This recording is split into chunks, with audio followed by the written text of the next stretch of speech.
Let's talk about a classic case of good intentions gone wrong.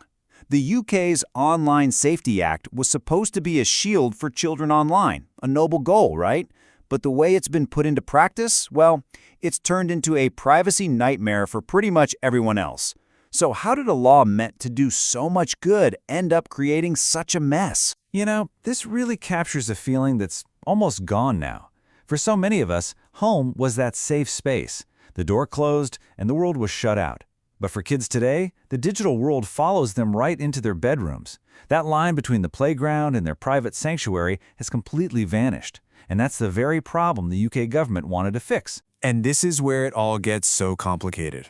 To protect kids from harmful stuff online, the new law says platforms have to check your age. But here's the catch. The price of admission to huge parts of the internet is now your personal, government-issued identity. So first, let's just be clear about the goal.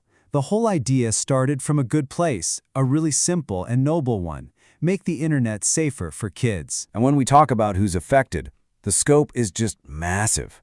We're not just talking about the obvious adult sites. We're talking about your Xbox, Discord, Reddit, even places like Spotify. As of July 2025, the regulator, Ofcom, says they all have to use highly effective ways to check your age. That old, yes, I'm over 18 checkbox? Yeah, that's not going to cut it anymore. But this promise of safety, it has a really dark side. The method that's been chosen for this has created what pretty much everyone is calling a privacy nightmare. Let's walk through what you're now expected to do. So, picture this. You're just trying to jump into a discussion on Reddit or maybe use the social features on your Xbox. And bam, you're blocked.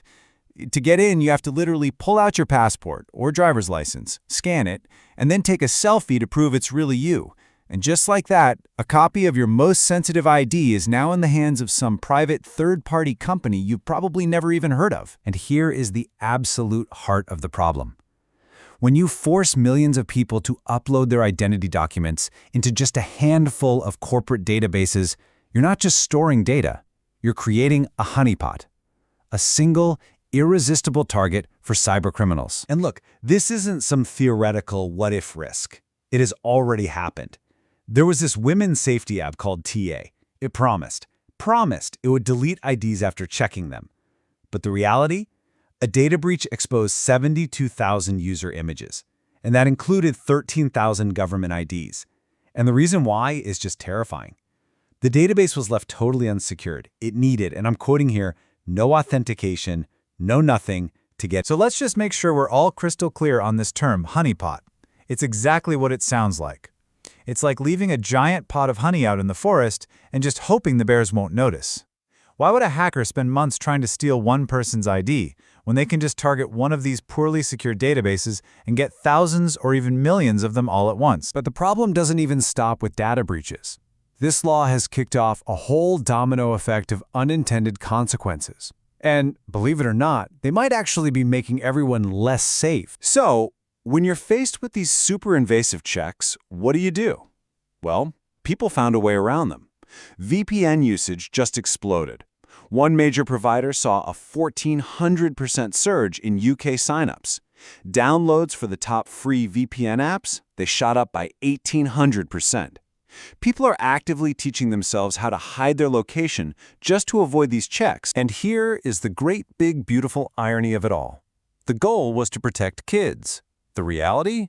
We are giving an entire generation of tech-savvy young people a masterclass in how to get around security measures.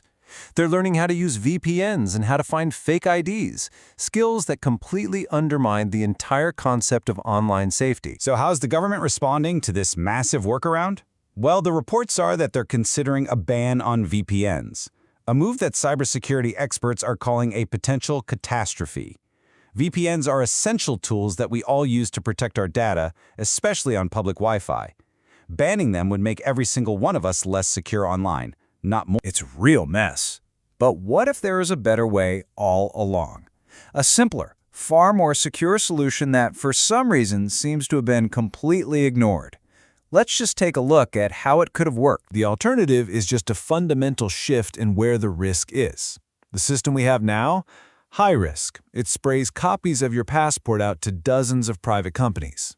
The other option, a token-based system, means your actual ID is never shared with anyone. It's just low risk. And here's how it works. It's actually brilliantly simple. Instead of sending your passport to Xbox, you'd go to a secure government site. You'd verify who you are using info the government already has on you, like your national insurance number. The government then gives you a temporary one-time use code. You give that code to Xbox. They check it, it says, yep, this person is over 18. And that's it.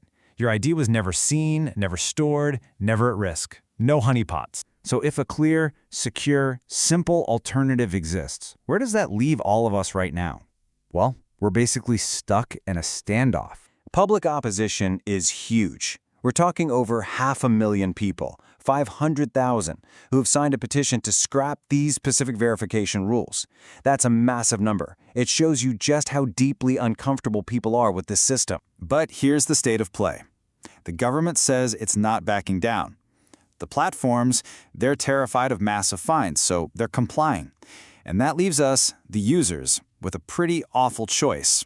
Accept the surveillance or get locked out of services we use every single day, all while our most sensitive data gets scattered across the internet. And that brings us right back to the one question we have to ask ourselves. We all agree on the goal. Protecting children is absolutely vital. But is this the right way to do it? Is creating a widespread privacy nightmare for everybody, building these giant digital honeypots just waiting to be broken into, an acceptable price to pay?